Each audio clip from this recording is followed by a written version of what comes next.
কে এটা? বন্ধু হয় আমার। কতবার তোমাকে বলবো যে কোনো ছেলের সাথে কথা বলবে না? আর তুই যখন সমস্যা তাহলে ছেড়ে দাও না আমাকে।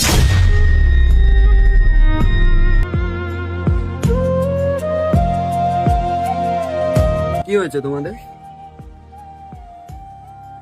জানি না এটা কিরকম ভালোবাসা, সব সময় খালি সন্দেহ করে। ভালোবাসা তাই সন্দেহ করে, নাহলে আজকালকার দিনে অত টাইম কোথায় যে নিজেকে বাদ দিয়ে অন্যের কথা ভাববো।